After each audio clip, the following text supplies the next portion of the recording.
So Hare Krishna everyone. Today I'll be speaking on the acceptance of sannyas by Srila Prabhupada and also a little bit about Bhadra Purnima. Okay, so please repeat after me. Namah Vishnu Padaya Krishna Prasthaya Bhutale Srimate Bhakti Vedanta Swami Niti Namine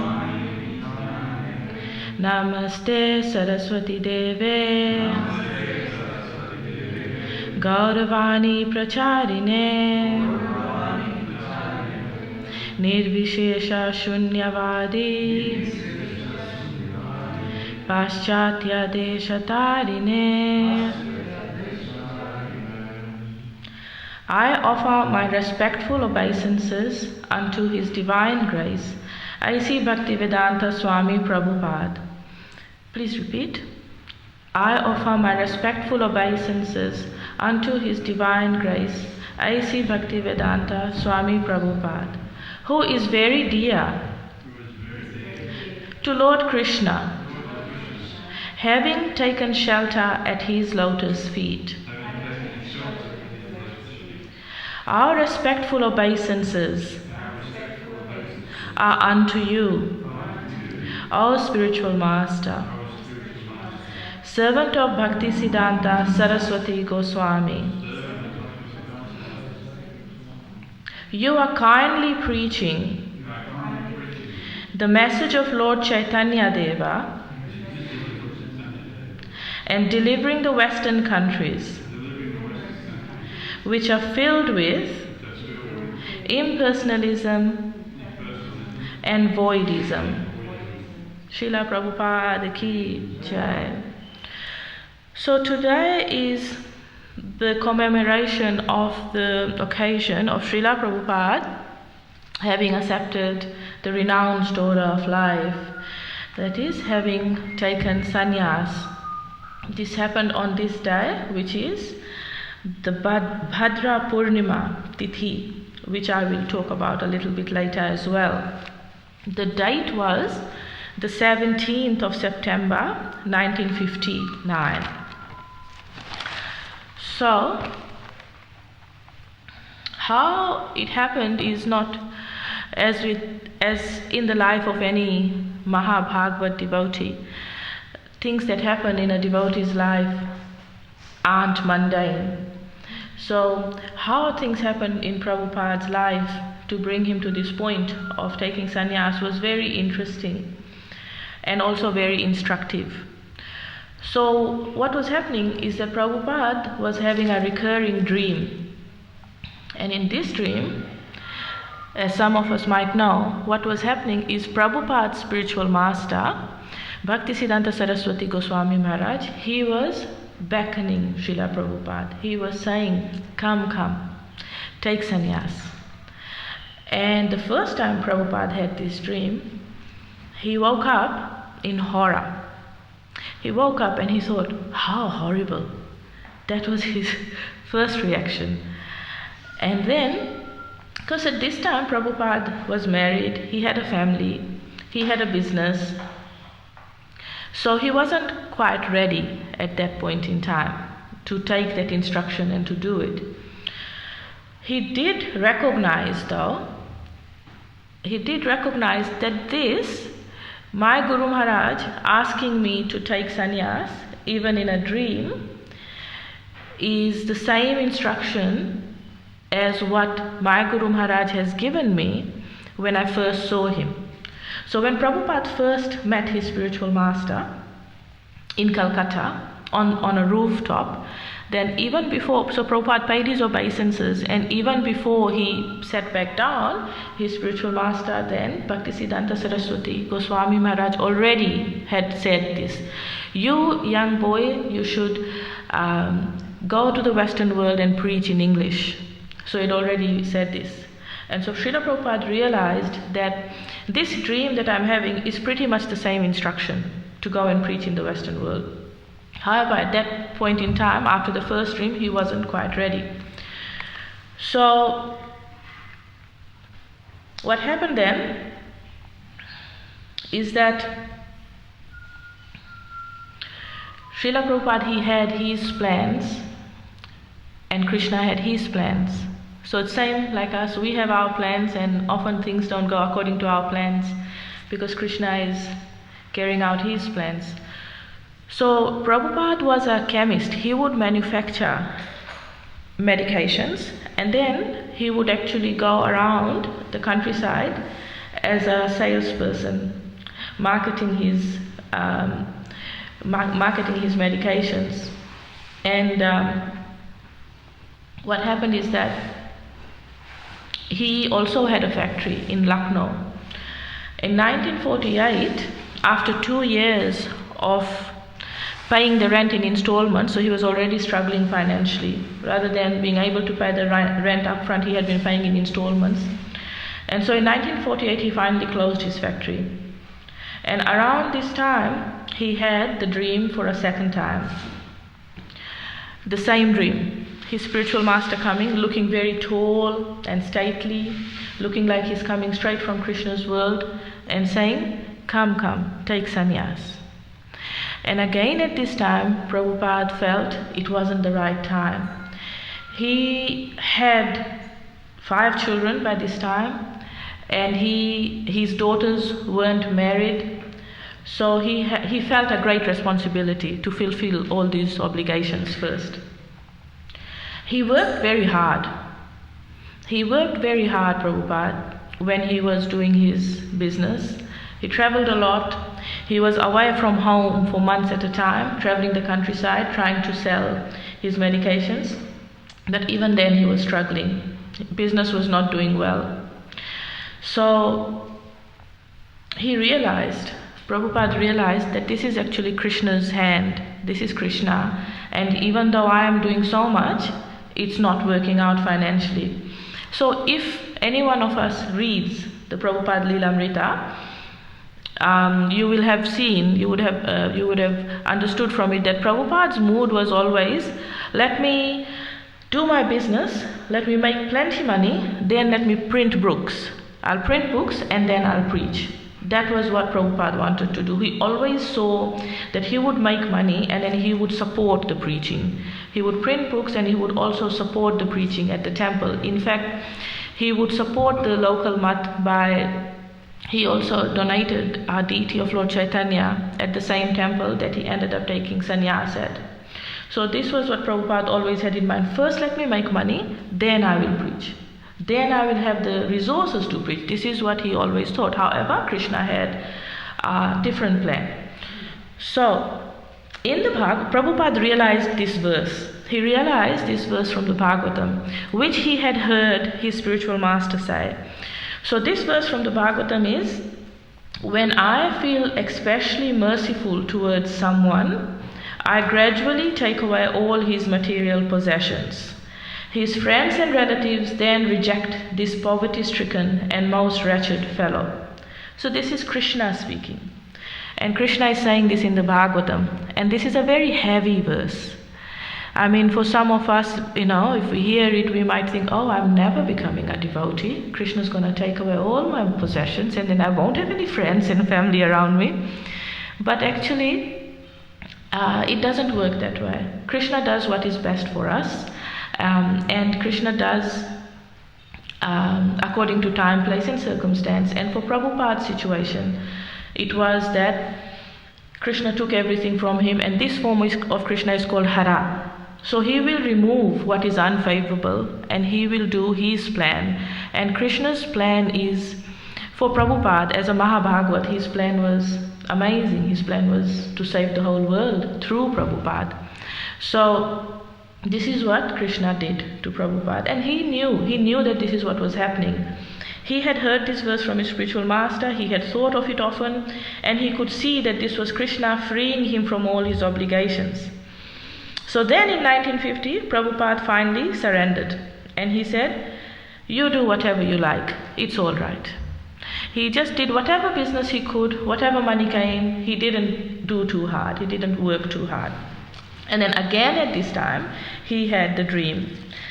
And this time, instead of waking up horrified, he woke up in wonder.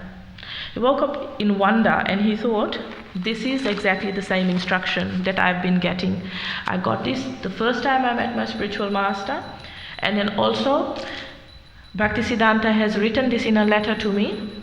Same instruction, go and preach in the Western world.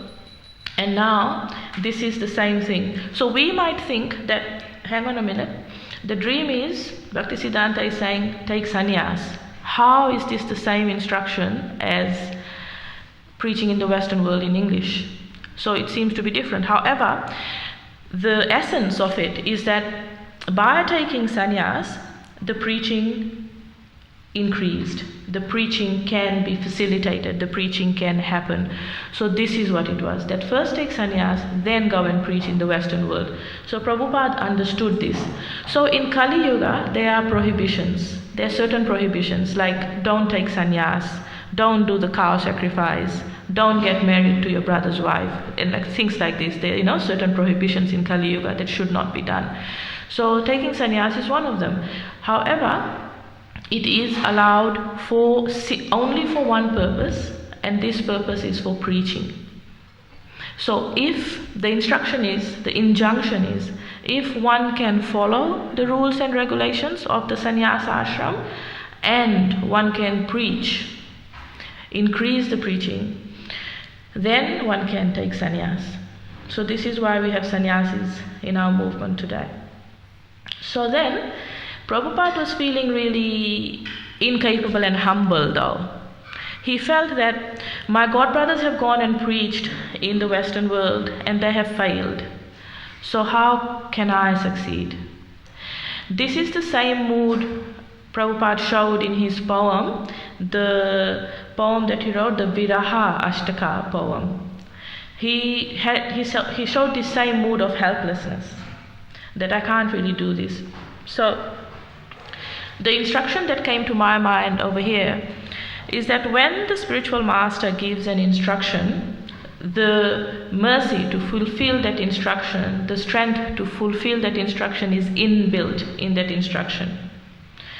So one must not lose hope.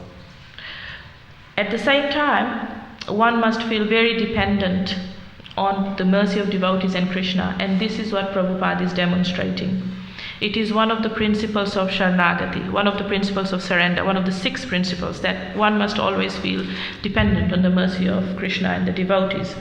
So this is how Prabhupada was feeling. And yes, I must repeat that when the spiritual master gives an instruction, that in that instruction is inbuilt the strength and the mercy to fulfill that instruction. So this is something that Prabhupada knew. So at this point in time, having had the dream for a 3rd time and finally having accepted that yes, this is the right time for me to actually do this, he started very carefully thinking. So we get a look at what was going on in Prabhupada's mind.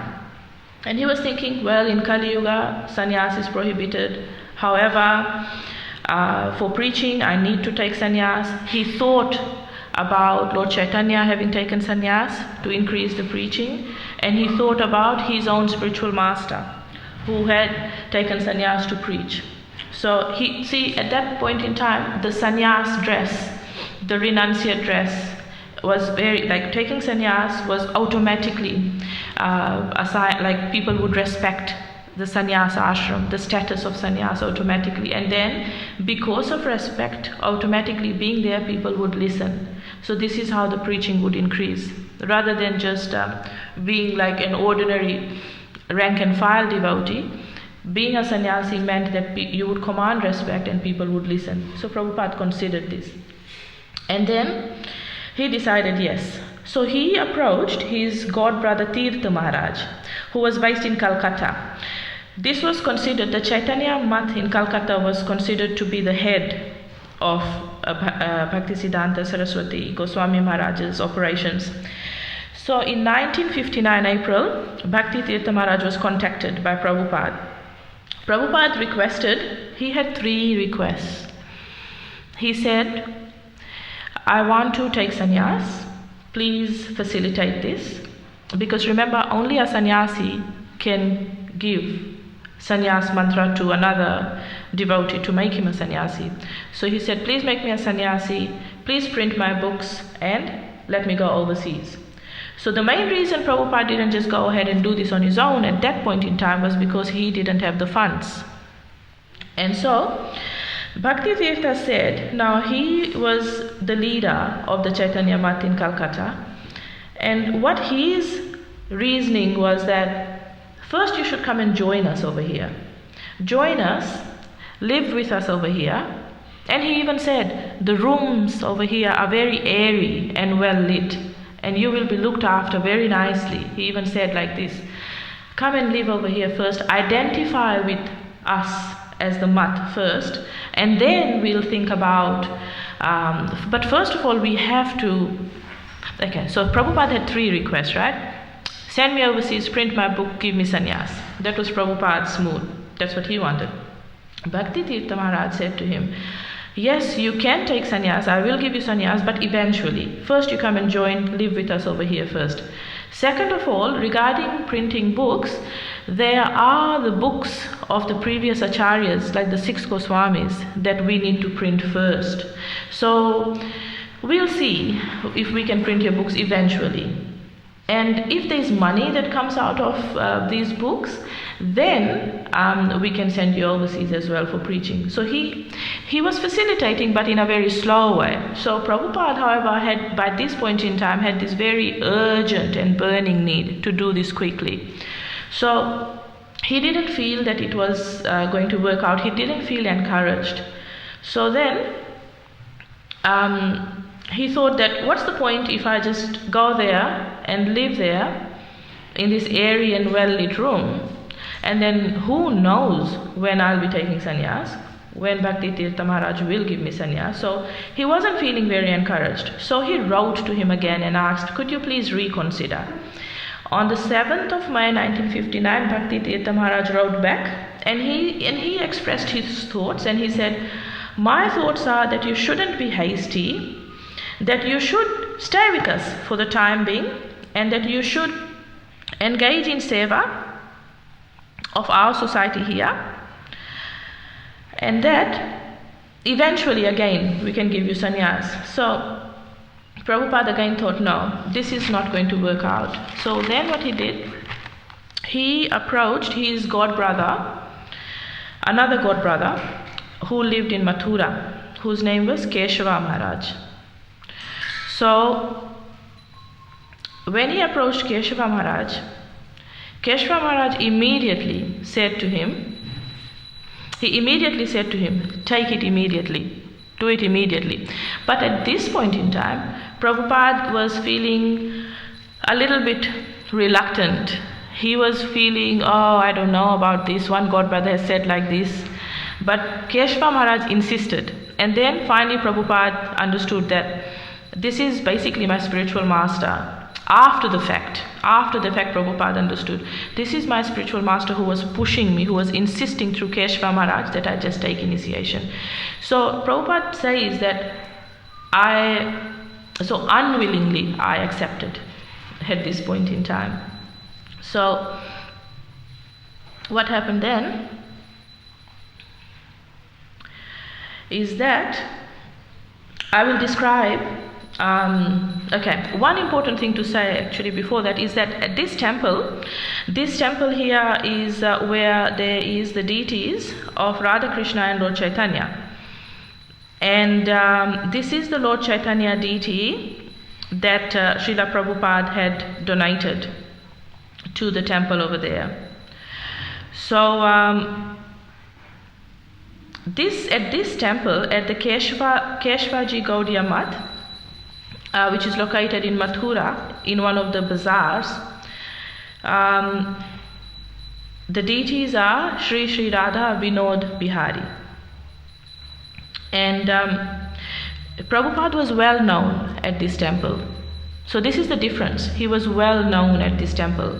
Whereas in Calcutta, he hadn't really lived in Calcutta. He'd gone and visited, but he hadn't lived at that Calcutta temple. So At this temple, he had lived there, he had written over there, he had studied in the library, he had done some editing work on the Gaudiya Patrika over there. He had donated the deity of Lord Chaitanya, who stood beside the deity of Sri Sri Radha Vinod Bihari.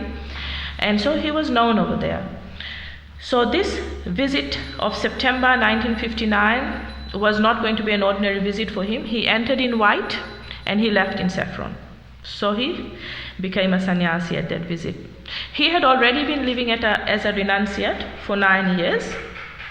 And he was already, now one of the reasons, even though he had been living as a renunciate for 9 years already, it took him from 1950 to 1959 to take sannyas, it was only in 1959 that he actually wrote to Bhakti Tirtha Maharaj.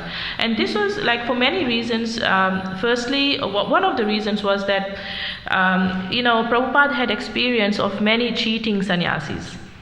Many cheaters around who would dress as a sannyasi during the daytime, collect funds, and then in the evening go back to their family and their wives. So they were false sannyasis. So he had this experience, and also he knew that quite often the sannyasis, they're not really preaching, and he didn't want to be. He felt very strongly, what is the use of taking sannyas if I don't manage to print any books and if I don't go to the Western world to preach? So this was, he totally clearly understood. He was very one-pointed in that, to print books and to go and preach in the Western world. And he felt, no point, if I'm not going to be able to do that if I don't take sannyas, firstly. But what is the point of taking sannyas if I can't do all of those things? So that's one of the reasons he wasn't too keen initially. So I'll describe now how the sannyas ceremony happened. And then, okay, so Abhay sat on a mat of kusha grass beside 90-year-old Sanatana, who was also going to receive sannyas that day. Sitting opposite the two candidates, Narayan Maharaj, Keswa Maharaja's disciple, prepared to conduct the ceremony of mantras and offerings of grains and ghee into the fire. Akinchna Krishnadas Babaji, Abhay's god brother, known for sweet singing, played mirdanga and sang Vaishnava bhajans. Sitting on a raised asan, His Holiness Keswa Maharaj presided.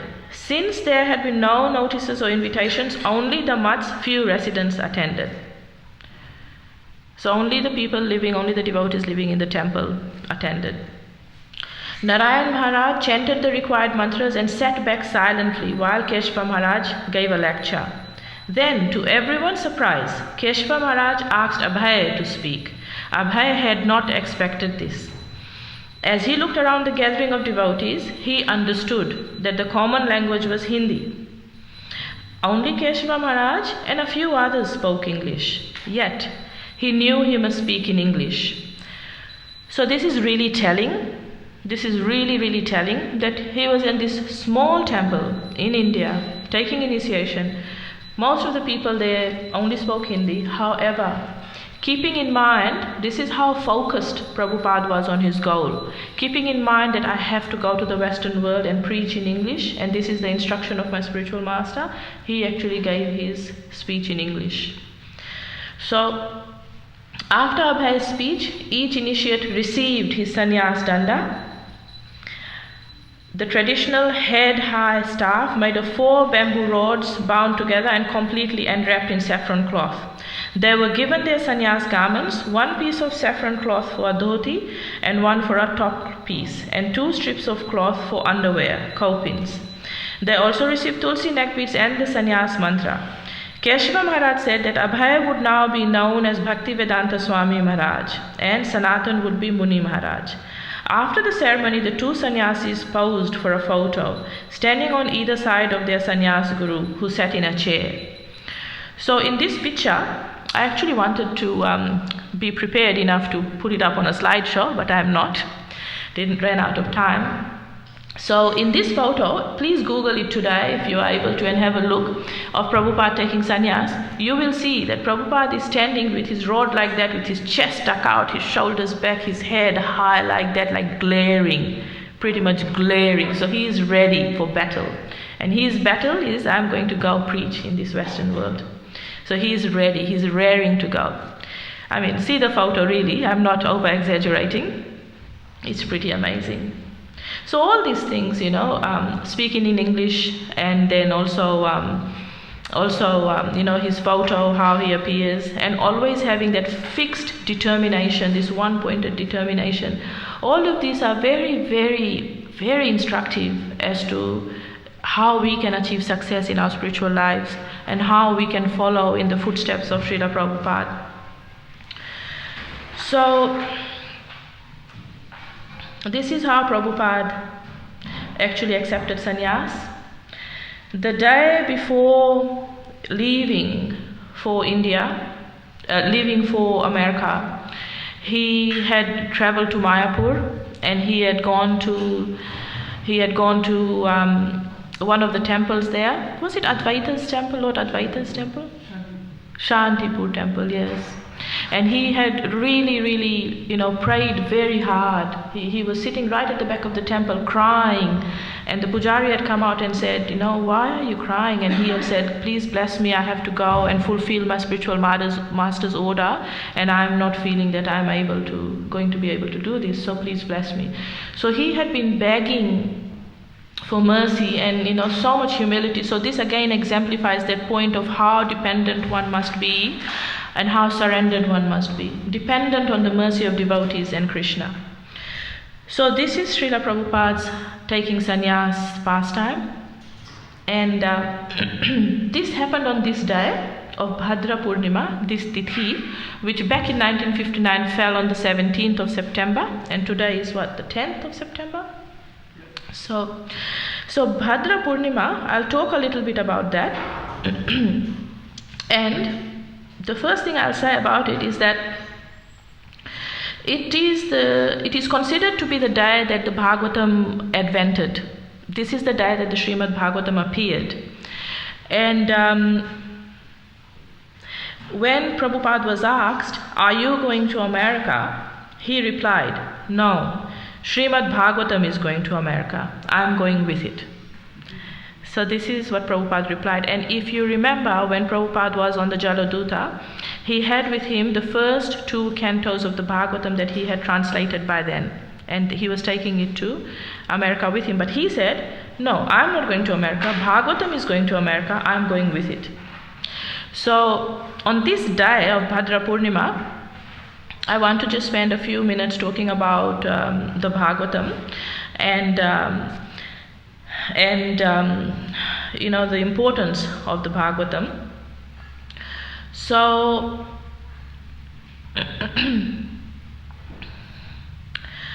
in the Varaha Puran it is mentioned, Lord Vishnu is saying to Brahma, O saintly Brahman, among all my festivals, the celebration of the appearance of Srimad Bhagavatam is the best. I am subdued by persons who with devotion and love hear, decorate and worship Srimad Bhagavatam with clothes, ornaments, flowers, incense and lamp during festivals. So this is an instruction to us. And also, if you didn't know, the Bhagavatam is the literary incarnation of Krishna. It's an incarnation of Krishna, and the Bhagavatam can be worshipped just like the deities are worshipped. So in the absence of deities, one can place the Bhagavatam on the altar and worship just like deities are worshipped with incense and lamp and flower, the whole arti ceremony. And on this day, it is the appearance day of the Bhagavatam. So, and Krishna is saying to Lord Brahma that the appearance of the Bhagavatam is the best. And I am subdued by persons who with devotion love to hear and decorate and worship the Bhagavatam with clothes, ornaments and flowers. So today you will see that some devotees who know this, they actually decorate the Bhagavatam, put a few chains, put a nice cloth and worship the Bhagavatam on their altar on this day. So now we know from the 6 Goswamis of Vrindavan that Sanatana Goswami, he in particular exemplified the mood towards the Bhagavatam. And Sanatana Goswami, he received the Bhagavatam from a little Brahmana boy who was Krishna really. And every day for the rest of his life he read the Bhagavatam. Every day. And he has he has given us this mood. He's some of his prayers, and we know it's stated many times that the Bhagavatam is the cream of all the Vedic scriptures. So Sanatana Goswami, here are some prayers that he has said. That, O Srimad Bhagavatam, O nectar churned from the ocean of all the Vedic scriptures, O most prominent transcendental fruit of all the Vedas, O you who are enriched with the jewels of all spiritual philosophical conclusions, O you who grant spiritual vision to all the people of the world, O life breath of the Vaishnava devotees, O Lord, you are the sun which has arisen to dispel the darkness of Kali Yuga. You are actually Lord Krishna who has returned among us. So this is what the Bhagavatam is. Now it is described, you are the life breath of the Vaishnava devotees. And the instruction given to us is that we must read the Bhagavatam every day. One of the verses in the Bhagavatam early on in the first chapter is that by regular reading of the Srimad Bhagavatam, all that is troublesome to the heart is gone. It goes away. And that there is actually happiness and satisfaction that comes. So it's like our life breath. So we need to actually give it prominence. And today is the appearance day of the Bhagavatam. This is again Sanatana Goswami's prayer. O Srimad Bhagavatam, I offer respectful obeisances unto you. By reading you, one attains transcendental bliss. For your syllables rain pure love of God upon the reader. You are always to be served by everyone, for you are an incarnation of Lord Krishna. O Srimad Bhagavatam, O my only friend, O my companion, O my teacher, O my great wealth, O my deliverer, O my good fortune, O my bliss, I offer respectful obeisances unto you. O Srimad Bhagavatam, O giver of saintliness to the unsaintly, O uplifter of the very fallen, please do not ever leave me. Please become manifested upon my heart and my throat, accompanied by pure love of Krishna. So this is the mood Sanatana Goswami had and has, and we as the followers of the 6 Goswamis of Vrindavan, we also need to develop this mood and understand the prominence of the Bhagavatam, and not just know it but actually do it, because better than jnana is vijnana, which is realized knowledge. So once we start reading the Bhagavatam, it is very nectarian and very illuminating, and it actually gives us happiness, as is in the second verse of this prayer, one attains transcendental bliss. So the other thing I want to say is, we really want the association of Srila Prabhupada. And Srila Prabhupada, he has said, I have left my transcendental ecstasies in my purports. So, by reading the purports in the Bhagavatam, we can really experience, we can really associate with Srila Prabhupada, and we can really experience what he was thinking and feeling, and also, get his mood of devotion. This is the way we get association. So we must again read the Bhagavatam. So one last thing to say about it is that there is actually something special. The scriptures have given us this gift. Like at the end of most chapters, you have the Shruti Fal, which the Shruti Fal means the fruit of hearing. So after you hear a chapter, you read a chapter, the Shruti Fal is you will be blessed with this. So you get a blessing like that. So for the Bhagavatam, given that the Bhagavatam is Krishna himself, in the Bhagavatam in Canto 12, the last canto, it is stated that on this day, it's a full moon day of Bhadra Purnima, if one places the Bhagavatam on a golden throne and gives it as a gift, he will attain the supreme transcendental destination. Right? How good is that? So we have these portals of entry into the spiritual world, and this is one of the portals that's been given So especially on this day, because this is the appearance day of the Bhagavatam. So I don't know about placing it on a golden throne, but many devotees actually do give the Bhagavatam as a gift on this day. So it is, if you are able to do that, you will attain the supreme transcendental destination, and this is stated in the Bhagavatam in Canto 12, Chapter 13, verse 13. So I'll stop here. If anyone would like to say anything, if there are any questions.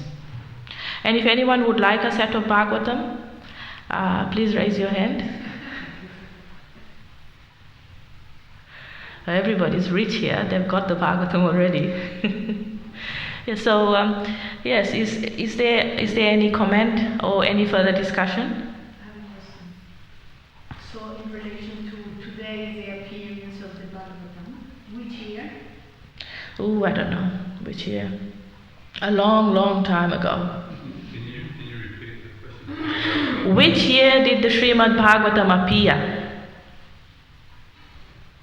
So it's described that now when Krishna left the world, then the sages at Naimisharanya, one of the questions they asked is, what are we going to do now? You have left. And the answer was that I'm there in the scriptures. So I'm there in the Bhagavatam. So, and we know that the Bhagavatam is an incarnation of Krishna, but as to when the Bhagavatam actually was invented, which particular time, somebody cleverer than me needs to answer that. The Bhagavatam is Eternal. You want to mind? It appears from time to time. So the answer Prabhu gave is the Bhagavatam is eternal, it appears from time to time. Okay, so it's not manifested in other yugas, just in Kali Yuga? No, it's eternal. Yeah. But he's saying that it's manifested sometimes. Sometime, yes. Yeah. So it's eternal. Whenever there is a need, the Bhagavatam comes. So my question is if people are aware of the Bhagavatam in other yugas or just in Kali Yuga? They are aware in other yugas too of the scriptures. No, of Bhagavatam. Yes. Yes. Mm. So they study Bhagavatam as well in other yugas? Sorry, there is. Do they study the Bhagavatam as well in other yugas? Yes. Okay. Yes. Definitely. Yes, they definitely are. The Bhagavatam is recited in other yugas as well. The full Bhagavatam? Like the one we know? I don't know, but yes. It's always 18,000 verses, yes. Okay. When we go to comfort. So it's always 18,000 verses. You're talking about Srila Prabhupada he took sannyas from Keswa Maharaja in Mathura in 1959, and he'd been in the renounced order from 1950 to 1959. Not renounced order, but he'd been Vanaprastha. Vanaprastha. Yes. Was he in Vrindavan at that time? You said that they knew him well. Had he been in the Radha before that, or was he in Vrindavan before? He'd been visiting. He would often visit, and he would, often give class and lead kirtan at that temple. And when he took Vanaprastha, like he told his family, I'm not going to come back today. And they didn't really take it seriously. But that day he didn't return home, so he left. So he did go to, we know he was there at Rupa Goswami Samadhi, and that's where he was writing and translating also for a few years. So yes, he spent time at this temple also, writing over there. Exactly which years he was at that temple, I'd have to read much, much more carefully and make better notes. I have one last question in relation to that. So if from the Bhagavatam, the 18,000 verses in relation to Krishna, etc., is available in other yugas and saintly people study the Bhagavatam, how come every single story of the sadhus or yogis or sages in the Bhagavatam before Krishna appeared, they're always meditating on Narayana. It seems like they're not aware that, the yugas, they're not aware, they don't meditate on Krishna. It's always on Narayana or Vishnu. So what your question is that in the Bhagavatam it is saying meditate on Krishna, but when we read the Bhagavatam, the sages in there, they're meditating on Vishnu, they're not meditating on Krishna. Yeah, because you said that Bhagavatam is studied by sages all over every single yuga. But when we read stories of the sages before Kali Yuga, there is no one who's meditating on Krishna. Everyone is meditating on Narayana. Even Narada Muni was meditating on Narayana when he went to the forest when he was advised to, by the sages to meditate on Narayana. So I'm just wondering, how come?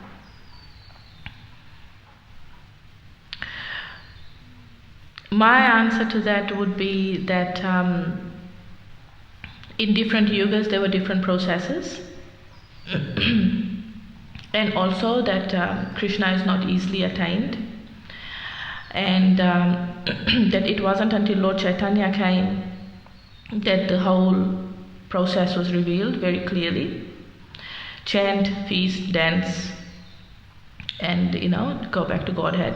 That Lord Chaitanya just distributed that very liberally, and that Lord Chaitanya doesn't come in every Kali Yuga. So yes, my answer to that would be that also there is, people get caught up and trapped in the flowery language of the Vedas, and that the Vedas and the Puranas and the Itihasas, all of these, they are gradual steps leading up to the Bhagavatam, and that many people didn't have access to the Bhagavatam also. Like even as early as Sanatana Goswami's time, to actually get a copy of a written Bhagavatam was really, really big, because it was written on leaves and there weren't copies and it had to be handwritten, all of that. And we know that the scriptures were written down when Kali Yuga started because of the failing memory. So it wasn't it's still a transcendental secret in some ways, but an open secret. So the stories that we read, the sages are at different stages, but ultimately we know. So we are actually very blessed and very lucky to have this knowledge, very fortunate. I mean, we take it for granted, to be honest, we take it for granted, but there are many people who are suffering with ignorance. And that just reminds me of something, when one of Prabhupada's god brothers said no to sannyas straight away, and Prabhupada understood what Bhakti Tirtha Maharaj was saying. He understood that as a manager, he's trying to, look after his organization and his needs. He understood that, but he had this burning desire, because by then he had had the dream 3 times.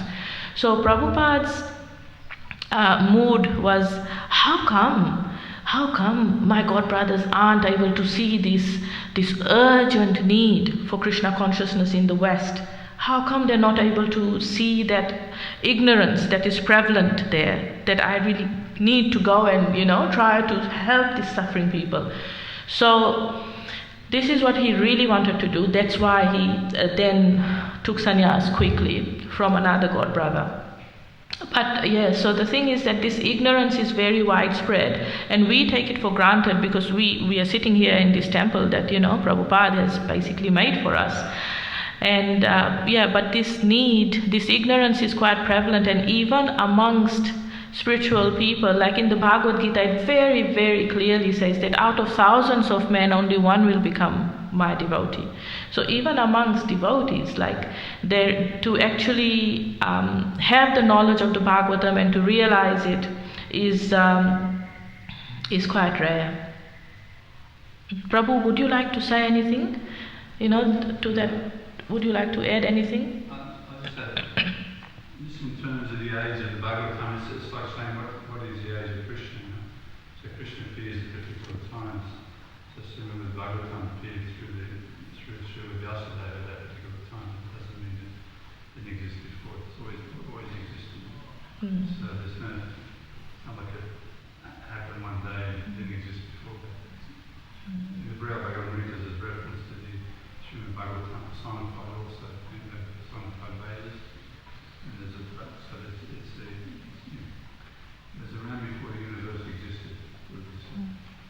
Okay. Thank you very much, Prabhu. So, for everyone to hear that, Prabhu said that in the Brihad Bhagavatamrita, which is written by Sanatana Goswami, there is reference to the Bhagavatam there as well. And that it is eternal and it is always existed. So, yes. So today is just a day of commemorating its appearance, which happened sometime, just like Krishna appeared sometime, and it appears through the ages at different points in time, but has always existed. Because remember, it's an incarnation of Krishna, has always existed in some form, either as Smriti or Shruti. So Shruti turned into at the beginning of Kali Yuga in the written form. Yeah. Okay. Anyone else would like to say anything? Offer stands if anyone wants a set of Bhagavatam. Yeah. Yeah. Okay. Thank you very much for listening. Jai Srila Prabhupada. Srimad Bhagavatam ki Jai.